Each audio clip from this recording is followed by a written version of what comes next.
economy is getting old. Modern man is rapidly exhausting the planet. Deserts are advancing, and water is becoming scarce. It all seems hopeless. And every 12 years, the world population increases by 1 billion people. Looking down on Earth from space, the scale of the destruction is astonishing. But one man has discovered how to make our deserts green and our planet healthy again. We are following cameraman and ecologist John D. Liu, who sort of happened upon the solution and has spread the word ever since. This is what you can expect. It's possible to rehabilitate large-scale damaged ecosystems. So if we can rehabilitate large-scale damaged ecosystems, why don't we do that? The world gets more and more complicated all the time, but the solution to fix the major problems of the world's ecosystems remains reasonably simple. You are watching Backlight. Welcome to your green future.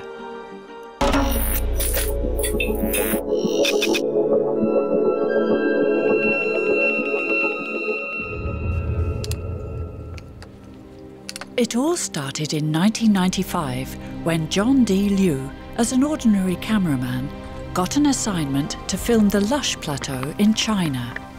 He saw how the local people transformed an area almost the size of the Netherlands from a barren, exhausted desert into a large green oasis. He was baffled. From that moment on, greening deserts became his goal in life.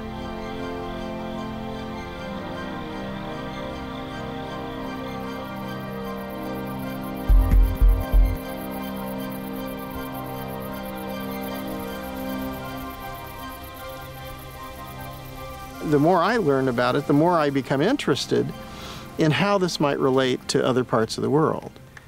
And it looks like the history of the Chinese in the Lush Plateau is not simply about the Chinese.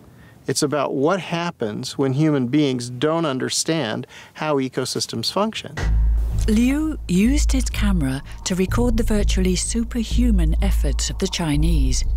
He made a film about it, Hope in a Changing Climate, that he posted on the internet to distribute it worldwide. China's Lush Plateau is a region that stretches for 640,000 square kilometers across north-central China. Unspoilt valleys in neighboring Sichuan show us how it might once have looked.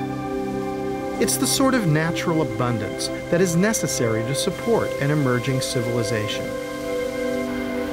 How could a landscape with such potential have been reduced to this?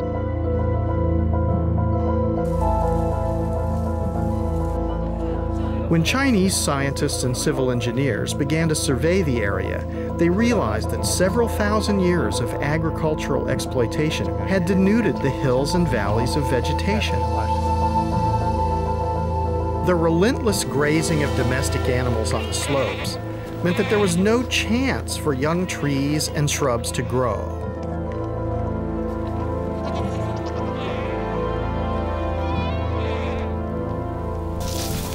The rainfall no longer seeped into the earth, but simply washed down the hillsides, taking the soil with it. Over millennia, this progressively destroyed the region's fertility.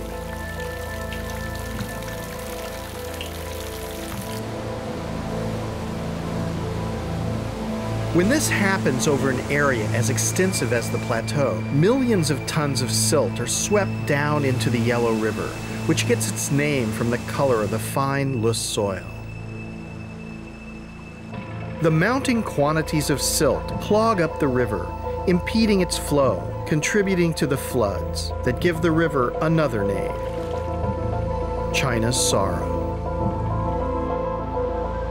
In some areas, creating floating mud mattresses that attract passing tourists.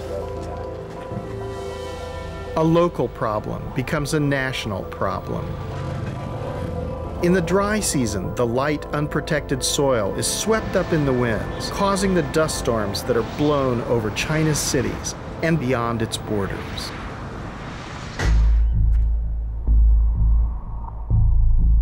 The Chinese have meanwhile solved the problem. The way they have has become John D. Liu's mission. The first and probably one of the most impressive of those findings from the Loess Plateau is it's possible to rehabilitate large-scale damaged ecosystems. So if we can rehabilitate large-scale damaged ecosystems, why don't we do that? Ever since, Liu has been invited all over the world to assist government leaders, policymakers, and villagers with his knowledge and experience. We follow him in Jordan, where the desert is advancing and water is becoming increasingly scarce. He is here at the invitation of the Jordanian royal family. Princess Basma bint Ali wants to stop the desertification of Jordan and has found an ally in Liu. Welcome to the Botanic Garden. Thanks very much. I'm glad you were able to make it today. We'd like to look around and learn as much as we can about the Botanic Garden, and also to learn how the concept of this fits into a larger thought about restoration for the whole country.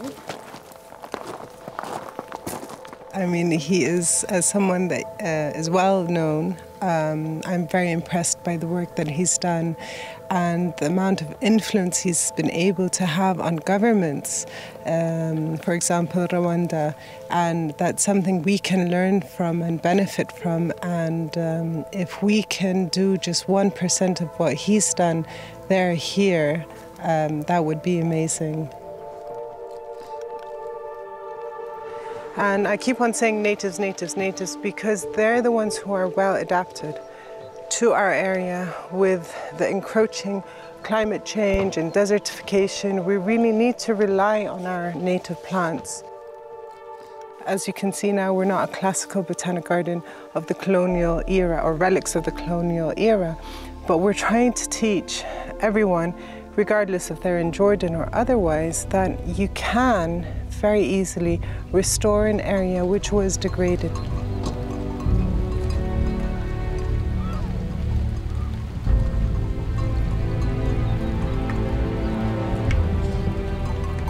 Well, this was the land of milk and honey. This was the promised land. These are the places where historically people have done agriculture and done animal husbandry for thousands of years, but the lands are exhausted. They allow hundreds and thousands of sheep and goats to walk across here, and any green thing that sticks up its head is food. And they're just walking around here getting everything. Well, you can't let them do that anymore. They'll have to stop. They've been doing that since thousands of years, and that's what's destroyed this area. So if that doesn't stop, you won't be able to fix this.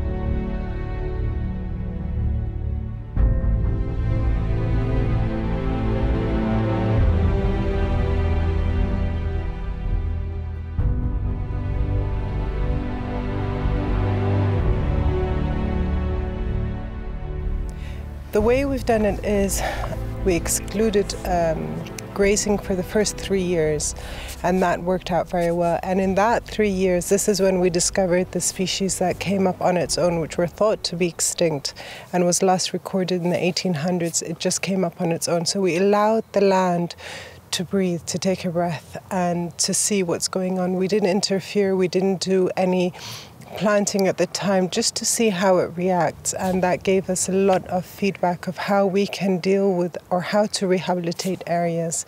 So it was very efficient for us. And as you can see here, it's very overgrazed, it's very barren. This is outside our borders, and then within here you can see the difference.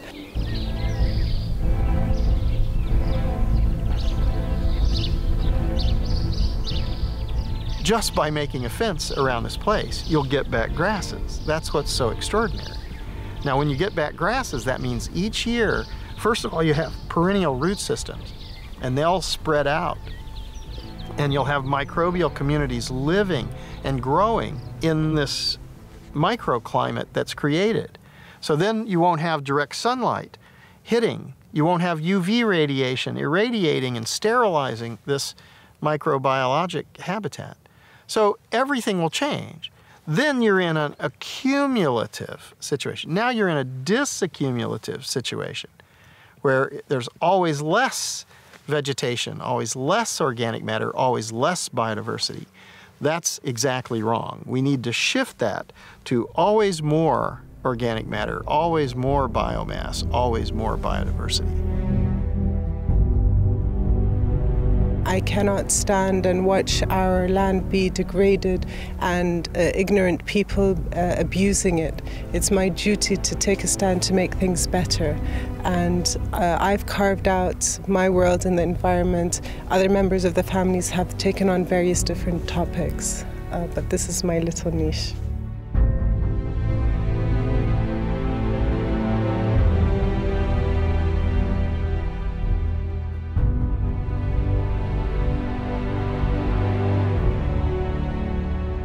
So now it's been really a long time since I began, and so I'm far down the path. And I think if you go down this path and you start to look and you say, well, that's an interesting phenomenon, you can see the relationship between hydrology and vegetation and biological life. And you realize that, well, actually that's the basis of the air and the natural water system. And it's how the atmosphere and the hydrological cycle were created and how they were constantly renewed. And then you come to places like this, which are massively degraded, and you realize that people aren't thinking about this ecological function. They're ignoring the science that we know about this, and they're believing that what's important is to produce something. But actually, that's not what's the most important thing right now. The most important thing for survival and sustainability for humanity is that places, not just individual places, but the entire planet is functional. If we understand how the natural evolutionary processes work, and we emulate those, and we don't disturb those by our behaviors, we can live in the Garden of Eden. Another example from Liu's film, Hope in a Changing Climate, is Ethiopia, where he also took his camera to investigate. Ethiopia is the perfect example of how vulnerable man is to environmental catastrophe. The problems in this country are only intensified by wars and civil conflict. And now the man-induced climate change seems to increase the misery even further. As on the lush plateau, centuries of agriculture have destroyed nearly all natural vegetation. The dry gullies are marked by heavy floods.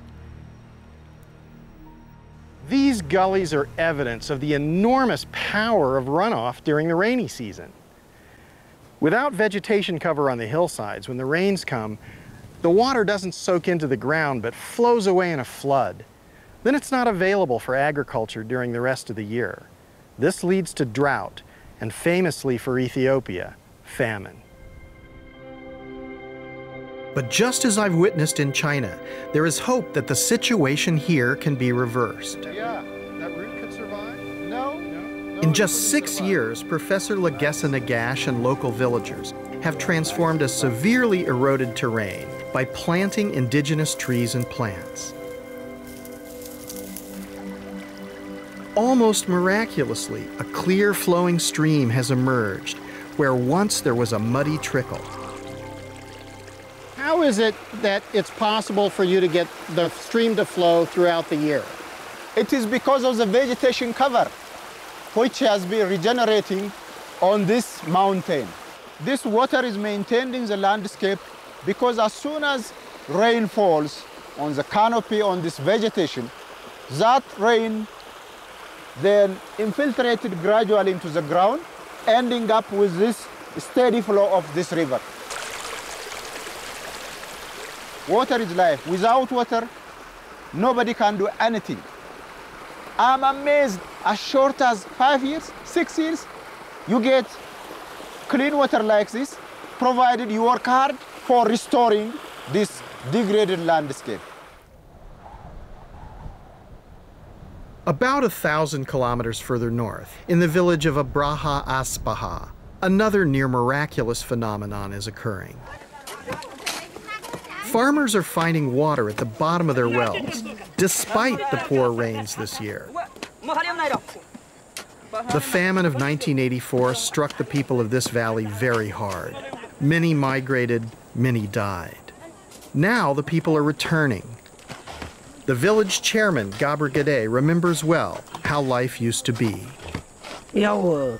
ቅድሚ 10 ዓመት ይኮነ ቅድሚ 5 ዓመት ዝነበረና ጸገም ኢና ክነውቅዕ ቅድሚ 10 ዓመት ብጣዕሚ ዝስቅ ግዛዕ ነይሩ ግን ቅድሚ 5 ዓመት እኳ ያኽለና እዩ ብድርቅን ብፀሓይን ብንፋስን መሬት ተጓሕጉሑ ምስ ትሕፃ ምዃኑ ኣከባቢ ገደል ምዃኑ ተጓሕጉሑ ሓሸወማ ተመሊኡ ጠቕላላ ናብ ሰፈራ ንክኸይድ ሰፈራ ፕሮግራም የተመዝጊቡ ነይሩ ጠቕላላ ህዝቢ ወይ ናብ ሰፈራ ኺዱ ወይ ድማ ሓደ ለውጥ የምፅእ ተባሂሉ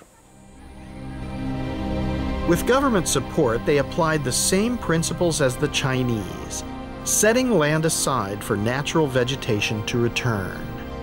In the ravines, they built small dams, which are now fed by underground springs.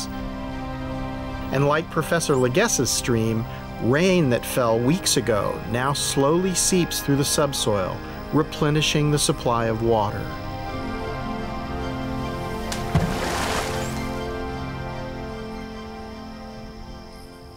رابعي بوتو تشراشور نبرة ما يدخويني كاب فكرة مريت تقيري همشاي تقلال لا زنبرة تفطرنا يقدم زنبرة ودي زنبرة تفطر كل عولي سراو دعرو أو حيز تفعلالي تو ودي زنبرة لا بالنبرة تمليسي لا بالنور أرجو جو اسكاب نور اللي على خوينو وزي مسرقة بدل ما من نور غيروا لا يقول حسن نور راجعوا دوك يمر الله سلام يلو لمنا يحد قول له لمنا مالت هاي مالتي من قست يرد أنا يرد أنا نيجي سميت حد يقول سريع خلوه مخانو إنت كنا زنور على توفيهم زنور أراويتو أنتم مليسوا never أنت يترفع مالتي. The most important issue for Africa, and I consider this Africa's 21st burning issue, is restoration. No matter what we do. We might be good at rocket science, I mean, if we are nuclear science, but the environment, restoring this huge, vast landscape, degraded landscape is critical for Africa, but also for the entire region. Consider Egypt. Look at the Sudan, where 86% of the Nile flows to these countries. How can we support life in Egypt without restoring Ethiopia's mountains? So this is regional, national, and international. Liu's typical working method is to share all his footage and documents with those asking for his advice. In this case, the staff of the Jordanian princess. Well, it's videos, but it's also a lot of documents. There's studies on hydrology and studies on the relationship between soil organic matter and moisture, and the type of strategy documents that governments need to see what they're going to do. So they have to have a strategy that everyone can see. With the Jordanians, he shares the documents on Rwanda, one of Liu's success stories. His proposals there were welcomed by the Paul Kagame administration and yielded stunning results, as we can also see in Liu's film. We had to take a careful look at what had actually been happening that damaged this system, and therefore had to reverse that again with the human action. And this is why it is important to look at how human actions can destroy or can reverse what has been destroyed or even protect our environment. This tiny country is grappling with the problem of a growing population, trying to eke out a living on a finite amount of land. As in China and Ethiopia, over-farming on the hillsides caused serious erosion and a decline in fertility, forcing poor farmers to move into protected areas, such as the Rugazi wetlands, a wildlife site of international importance. When farmers drained this marsh to try to grow more food, they not only damaged an important wetland ecosystem, they also had a significant impact 3 hours' drive away in Kigali, the capital city. The water that pours from the marshlands is a vital source of hydropower for Rwanda's capital. As the wetlands began to dry out, power stations below couldn't generate enough electricity. The Rwandan government rented diesel power generators to make up the shortfall. So government policymakers focused on how to restore the Rugazi wetlands. If people were the problem, they could also be the solution. The government decided to help the farmers leave the wetlands and to restore the degraded slopes above them, improving their croplands and encouraging trees and shrubs to grow back, capturing the rain. The wetlands are now recovering. Great volumes of water once again cascade down to power the hydro stations. Carbon-free electricity is replacing the diesel generators. Electricity prices have stabilized. Restoring and preserving natural ecosystems like the Rugazi wetlands benefits everyone.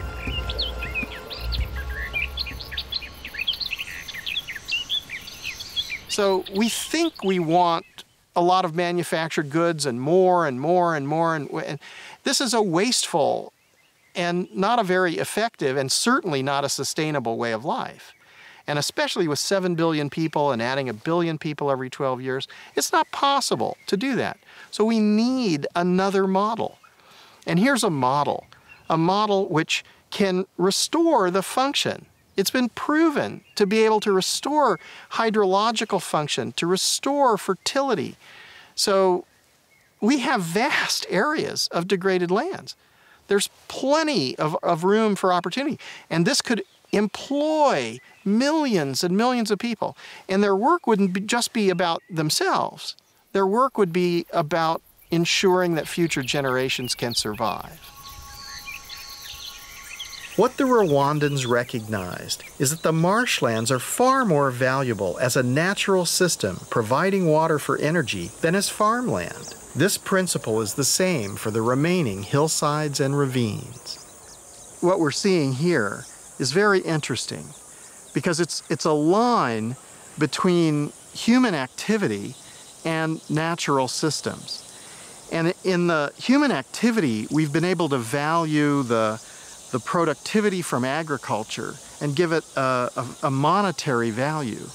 But in the natural systems, we haven't been able to value the trees, the biodiversity, the water that's absorbed into the biomass and into the soils. And there's another vital service that trees and plants provide: photosynthesis. Vegetation reduces the greenhouse effect by taking carbon dioxide out of the atmosphere. Climate change is better withstood with trees. You know, humans, no matter how intelligent we are, no matter how capable we are with all our technologies, we are helpless in the face of climate change. We have not yet properly understood the miracles performed by trees.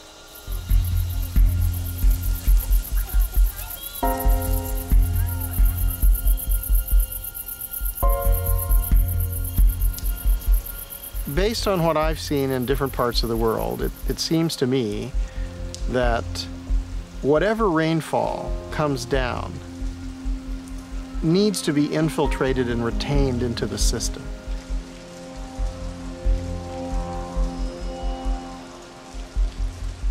if it's lost through runoff or through excessive evaporation rates, then it's going to gradually degrade the system. And if this goes on for hundreds and thousands of years, the ultimate outcome is collapse. Petra in Jordan is one of the 7 wonders of the world.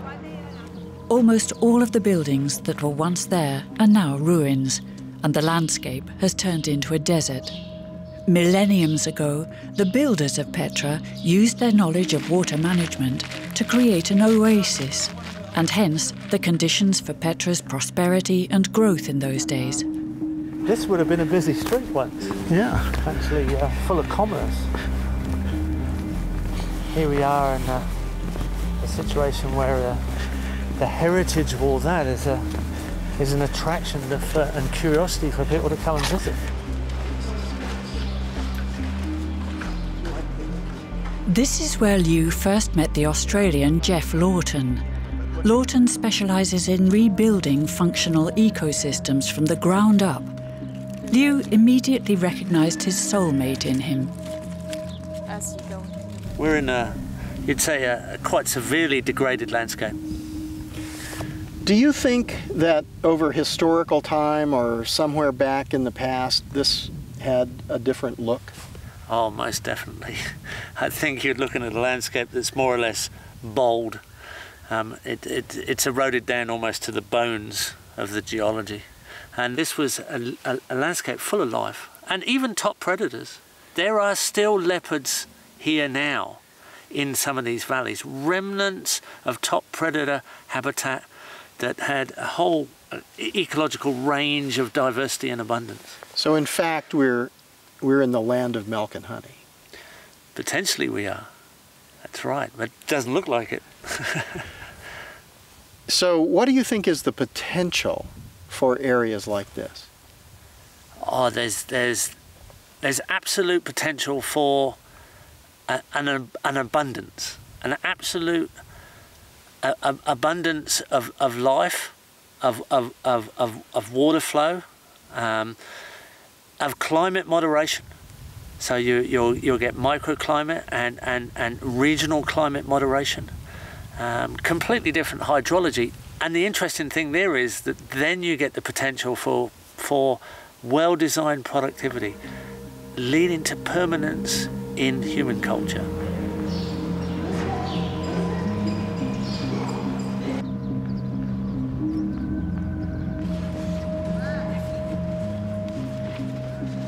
When you have these types of degraded states, people are in a cycle of poverty and ecologic destruction. And they just continue to be poor, and they pass this poverty from one generation to the next generation. Now, when you get on a process of restoration, you can see that the next generations will have much better lives. So they'll be able to participate in a much richer social life. They'll have different cultural changes. They'll have increased wealth. They'll have better diet and health care and educational opportunities. Everything will be different. In the vast, lush plateau, Liu had already seen how much persuasion it took. There, they had to make 2.5 million people understand that it would be best for now to keep their cattle indoors and not to make optimum use of their land, to give nature some space. But how do you tell that to the locals who depend on the cattle and the produce of the land?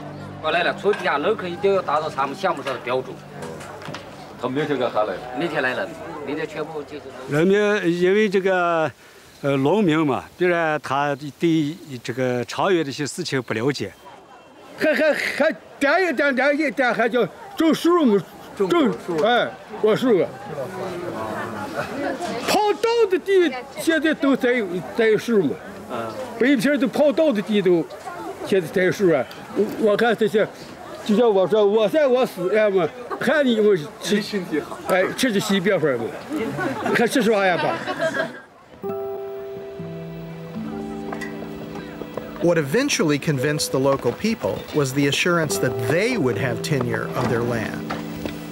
that they would directly benefit from the effort they invested in the new project. 我们的这个做法就是，这个规划就是山上戴帽子，山腰系带子，沟底穿靴子。山上戴帽子就是山上全部都种草。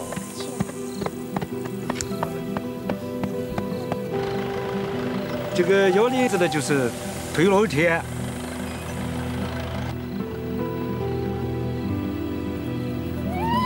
沟底穿靴子就是打靶。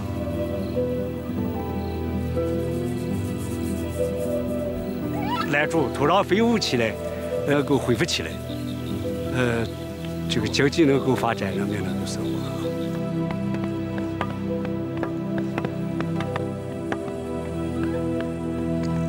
Hills and gullies were designated as ecological zones to be protected. Farmers were given financial compensation for not farming on them and keeping their livestock penned up.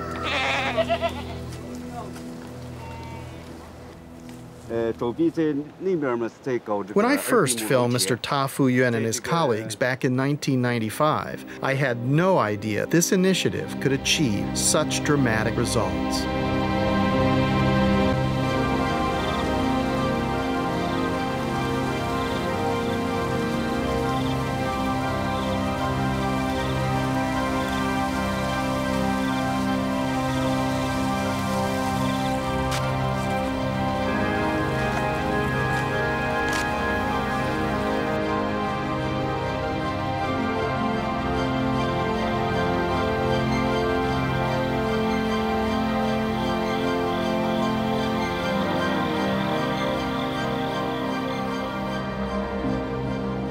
عشان تقصوا هاي من فوق تجنبوها وتحطوها حوالين الشجرات.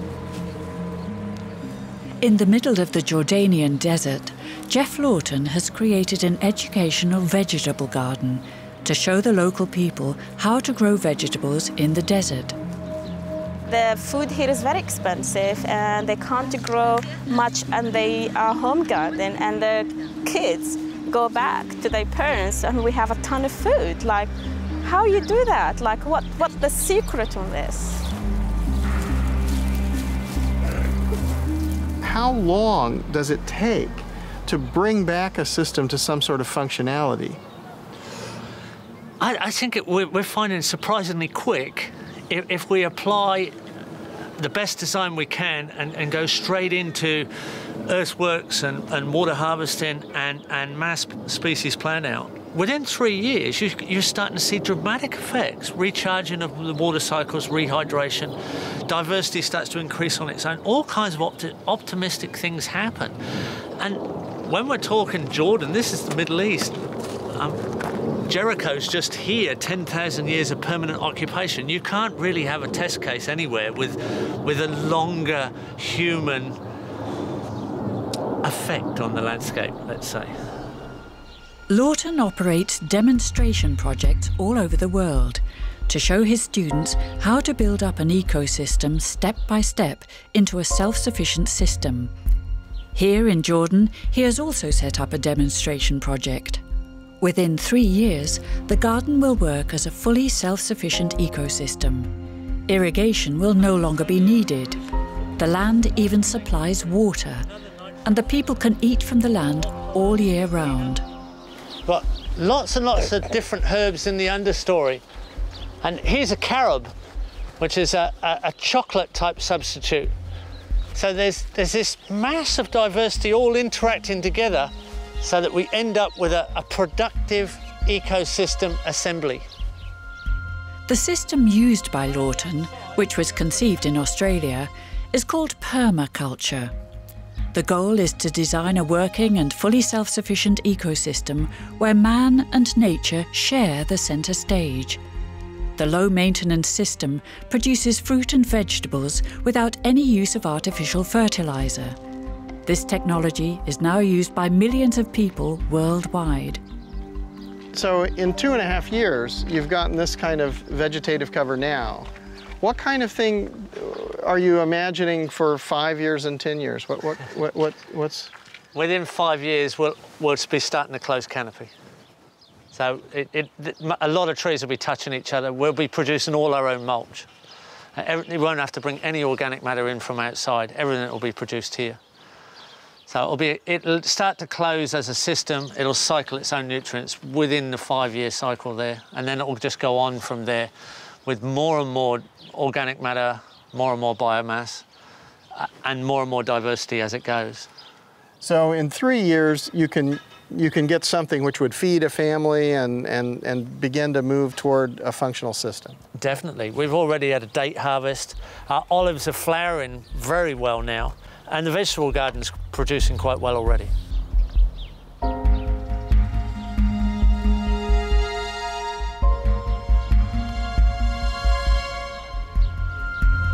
And they're all bush tomatoes here. There's a decent tomato there. And the compost doesn't actually feed the plants, it feeds the soils. It feeds the soil organisms. So the largest diversity of organisms in the known universe, the soil organisms. So there's 50 million genus of bacteria and 50 million genus of fungi. And you're feeding the organisms, and their exudates and their interactions are feeding the plants.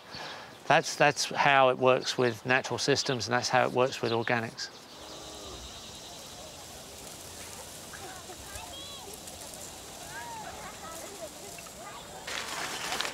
A measure of what restoring nature can do has been shown here on China's Lus Plateau, where farmers have continued to prosper despite the worst drought in decades.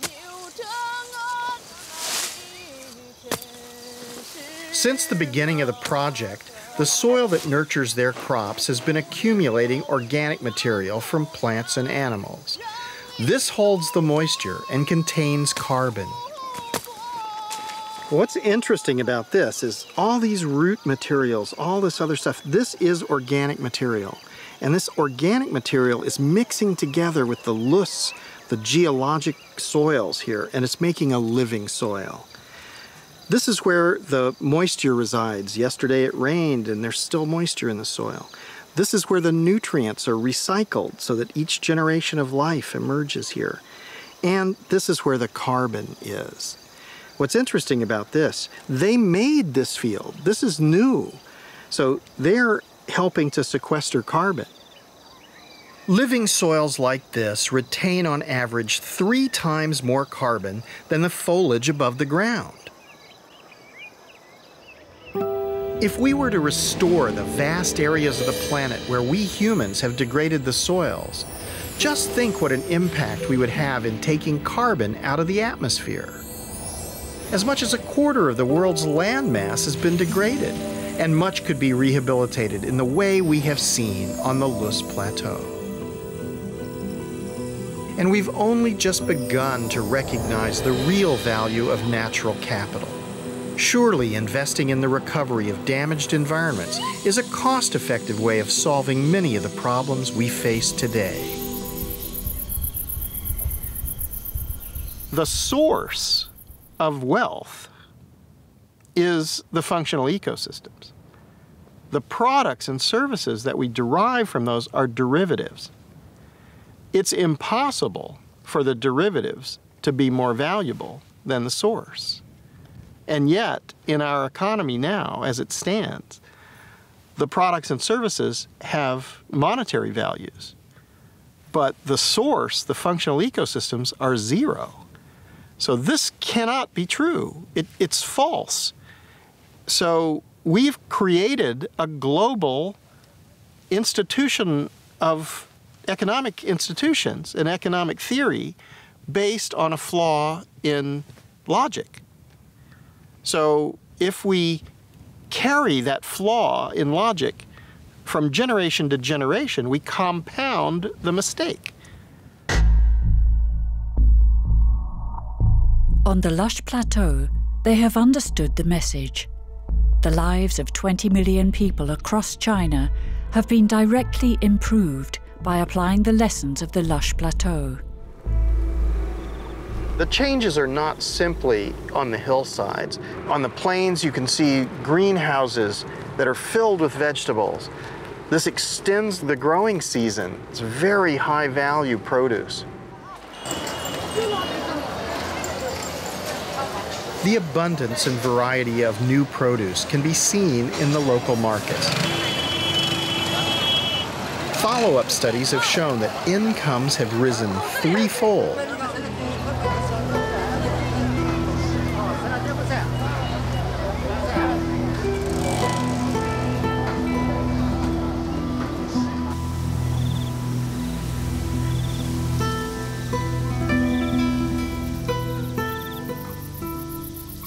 Wealth is being happy, living in nature, listening to the birds, breathing clean air, not having chemical pollution throughout everything, not having these horrible problems. So, you know, we need to redefine and revalue our belief systems. We need to understand that money is a belief system. There's nothing wrong with money, it turns out. The problem is that what is money based on? If money is based on functional ecosystems, then the future will be beautiful. If money continues to be based on production and consumption of goods and services, we'll turn everything into a desert. What is the future for our children and our children's children and generations to come in the future?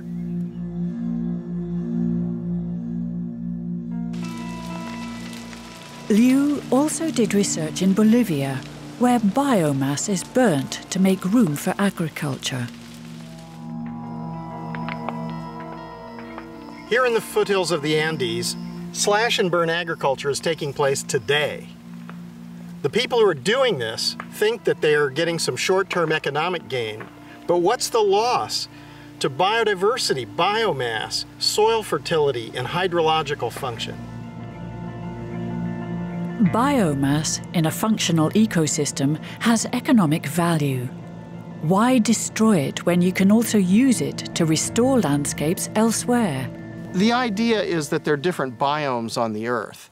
And some of them, I mean, there are many, obviously, but two that I've noticed also both have problems. There are areas which are brittle and fragile and arid or hyper-arid, like here. And then there are areas which are able to create huge amounts of biomass, like in the tropics.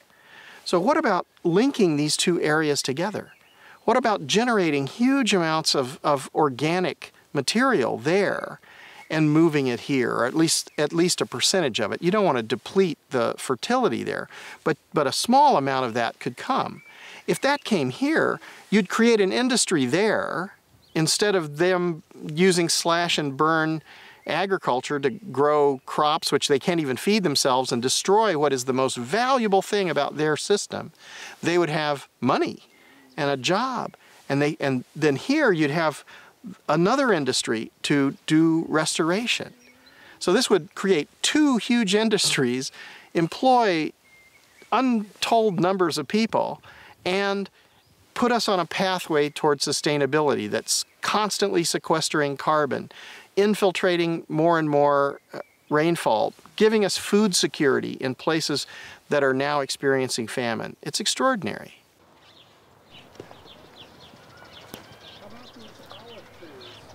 Well, you can see, considering we're in a desert, we've got kind of a lush herbaceous growth growing at this time of year. Well, I just saw off the site, there were people who were dumping crop waste somewhere else. They don't understand this principle. No, a lot of people are just think they've got to tidy up and take out all the organic matter and burn it. A lot of it is wasted and goes on to be a pollution. So we're going in a negative direction rather than coming into a positive direction. And it's really that simple. The world gets more and more complicated all the time, but the solution to fix the major problems of the world's ecosystems remains reasonably simple. And it's kind of ironic. But we have to act as a species on a planetary scale. We can't simply do this one backyard at a time, because the problems have now reached this crisis point on a planet all over the world. Yeah, not anymore. I think we've got to go on a major scale now. Everybody can do their backyard as well, Yeah, but we have to change the major eroded landscapes into the functional ecosystems they should be. And then we've got the foundation to just continue. There's not too many people in the world, in my view. Most people don't realise they're acting in a very negative way in relation to the environment. We have to turn everything round into a functional relationship, and then we need all the people. We need as many people as we can get right now, and they have to go into action. We have to go into service, and that's what we're finding. People want to go into service to kind of save the world, really, to save our present existence. If we continue the way we're going, then we're going to reach a crisis point where it's impossible to feed everyone. And at that point, then all bets will be off, because you'll have millions and tens of millions and hundreds of millions, maybe billions of people who are migrating to survive. Now, if you're in the first world and you think, well, that's okay, it's not me, it's them. Well, this isn't going to save you. You can't shoot them down. There are too many. There's 7 billion people on the earth, and we're adding 1 billion people every 12 years. It's not going to be possible to suppress humanity when they can't survive. They won't go gently into that good night.